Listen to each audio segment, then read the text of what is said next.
Hello everyone, आज हम करने वाले हैं excretory product and there elimination chapter. तो चलो शुरू करते हैं।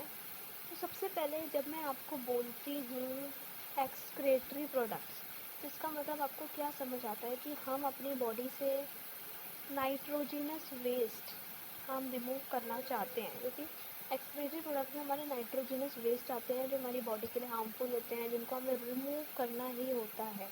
ठीक है, जिसमें हमारा आते हैं ammonia, urea and uric acid. ये तीन हमारे जो है ये मेन होते हैं। बाकी CO2 होता है, वाटर होता है, और बहुत सारे आयंस भी होते हैं।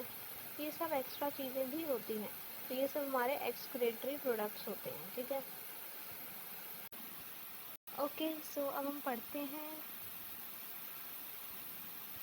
इसमें लिखा है एनिमल्स एक्यूमुलेट, मतलब एनिमल्स के अंदर होता है ammonia, urea, uric acid, carbon dioxide, water and ions like Na+K+Cl- phosphate, sulfate, etc. either by metabolic activities or by other means like excess ingestion. These substances have to be removed totally or partially. ठीक है, तो ये substances को remove करना ही होता है हमें totally या partially. ठीक है, so in this chapter you will learn the mechanism of elimination of these substances with special emphasis on common nitrogenous waste. जैसे ammonia, urea, uric acid are the major form of nitrogenous waste excreted by the animals. ठीक है, तो ये तीन हमारे major form of होते हैं nitrogenous waste. फिर उसके बाद आता है अमोनिया। अमोनिया जो होता है, ammonia is the most toxic form and requires large amount of water for its elimination. तो अमोनिया ही ऐसा नाइट्रोजनियस वेस्ट है जो सबसे ज़्यादा टॉक्सिक होता है और सबसे ज़्यादा इसको पानी चाहिए इसको निकालने के लिए। ठीक है, whereas uric acid is the least toxic and can be remove with minimum loss of water. तो मतलब ये अमोनिया और यूरिक एसिड ना बिल्कुल एक दूसरे के ऑपोजिट हैं। अमोनिया सबसे ज़्यादा टॉक्सिक है, उसको बहुत सारा लार्ज अमाउंट ऑफ वाटर चाहिए होता है। वेयर एज यूरिक एसिड हमारा लीस्ट टॉक्सिक है और उसको बहुत ही कम अमाउंट ऑफ वाटर चाहिए होता है। और जो यूरिया होता है वो हमारा मॉडरेट होता है। ठीक है, फिर आता है the process of excreting ammonia. Ammonotelism होगा, यूरिया करोगे तो यूरियोटेलिज्म होगा। ठीक है, यूरिक एसिड करोगे तो यूरिक कॉर्टिनिज्म होगा, ऐसे होते हैं। ठीक है, तो process of excreting ammonia is ammonotelism. Ammonotelic में कौन कौन से आते हैं? बोनी फिशेस आती हैं हमारी, एक्वेटिक एम्फेबियंस आते हैं, एक्वेटिक इंसेक्ट आते हैं, ये अमोनोटेलिक होते हैं। ठीक है, और ये अमोनिया जो है जैसे ये बहुत ही ज़्यादा सॉल्यूबल होता है, तो ये जनरली हम डिफ्यूजन के अक्रॉस और इसको एक्सक्रीट करते हैं और किडनीज़ में इसका कोई सिग्निफिकेंट रोल नहीं होता। और जो टेरेस्ट्रियल एडेप्टेशन होती हैं उनमें लेसर टॉक्सिक नाइट्रोजनस वेस्ट होता है। तो जो यूरिया है, यूरिया में कौन कौन से एनिमल्स आते हैं? टेरेस्ट्रियल एनिमल्स सारे आ जाते हैं, साथ में टेरेस्ट्रियल एम्फीबियंस के साथ मेराइन फिशेस भी आती हैं।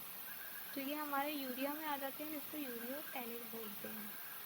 तो अब मोनोटैलिक हो गया, यूरियोटैलिक हो गया। फिर उसके बाद आता है, अब जैसे यूरिया तो हमारे अंदर भी होता है, तो यूरिया हमारा कन्वर्ट हो जाता है यूरिक एसिड में, सॉरी अमोनिया हमारा कन्वर्ट हो जाता है यूरिया में, लीवर में होता है। ठीक है, फिर यूरिया हमारे पूरे ब्लड में जाता है, फिर फिल्टर हो जाता है किडनी से। तो ये होता है। ठीक है, ठीक है। So ammonia produced by metabolism is converted into urea in the liver of these animals and released into blood which is filtered and excreted out by the kidneys. ठीक है, some amount of urea may be retained in the kidney matrix among the animals to maintain osmolarity. अब थोड़ा सा urea जो है ना वो हमारे किडनी मैट्रिक्स के अंदर ही होता है ऑस्मोलैरिटी मेंटेन करने के लिए। ठीक है, मतलब इक्वल वो सब होता है। तो कुछ यूरिया हमारी बॉडी में हमारे किडनी मैट्रिक्स में ही होता है ऑस्मोलैरिटी मेंटेन करने के लिए। बाकी फिर हमारे यूरिक कॉटिलिक आते हैं, जैसे reptile, bird, land snail, insects excrete nitrogenous waste and uric acid in the form of pellet और paste with minimum loss of water and are called uricotelic. ठीक है, बाय पैलेट और पेस्ट।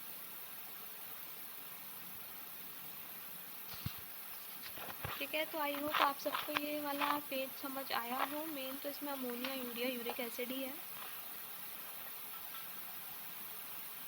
Then this.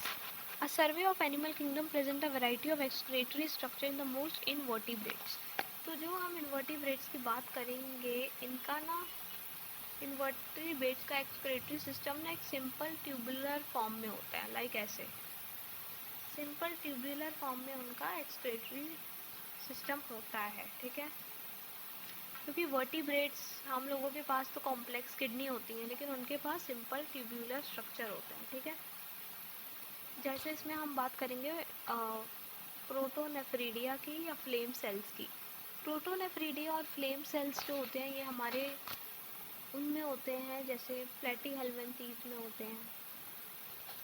तो protonephridia में याद रखना है, इनको हम फ्लेम सेल्स भी कहते हैं। तो ये हमारे प्लेटीहेल्मिन्थीज में होते हैं। एनालिड में भी होते हैं कुछ कुछ।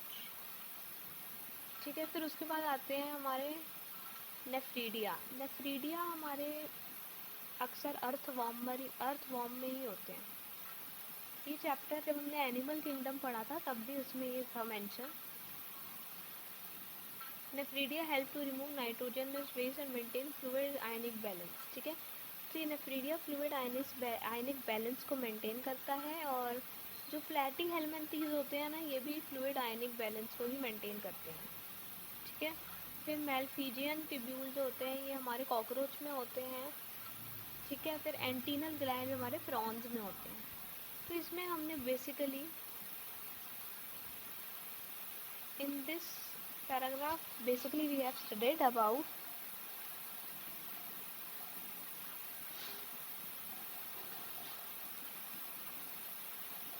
Protonephridia, nephridia. तो एक हमने पढ़ा प्रोटोनेफ्रीडिया, एक हमने पढ़ा नेफ्रीडिया, एक हमने पढ़ा मालफिजियन ट्यूब्यूल।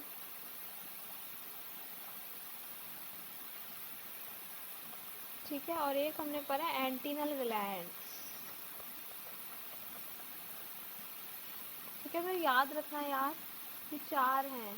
एक है प्रोटोनेफ्रीडिया जिनको हम फ्लेम सेल भी कहते हैं, एक नेफ्रीडिया, एक मालफिजियन ट्यूब्यूल, एक एंटीनल ग्लैंड।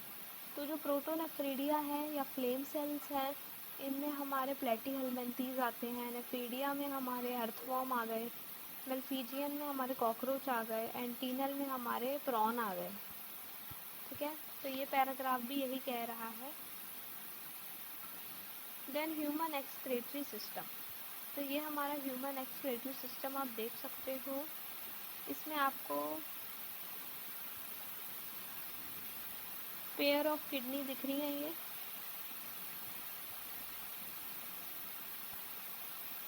इसमें हमें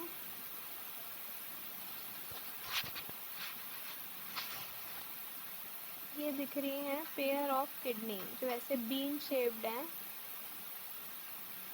ठीक है, रेडिश ब्राउन कलर होता है इनका, बीन शेप्ड होती हैं दोनों साइड। ठीक है, तो किडनी होती है, यूरेटर होते हैं, यूरिनरी ब्लैडर होता है, यूरेथ्रा होता है। तो इसको पढ़ते हैं पहले। In humans the excretory system consist of a pair of kidney, one pair of ureter, a urinary bladder and a urethra. The kidneys are reddish brown, bean-shaped structure situated between the last thoracic and then third lumbar vertebra. मतलब ये जो आपकी kidneys होती है ना, ये हमारी generally thoracic cavity के उधर ही होती हैं, वर्टिब्रा के लोअर पार्ट पे। तो आप लिख सकते हो ये। ठीक है, और each kidney of an adult human measure 10 to 12 centimetre उसकी लेंथ होती है, विड्थ 5 to 7 होती है, और थिकनेस 2 से 3 होती है, वेट 120 से 170 होता है,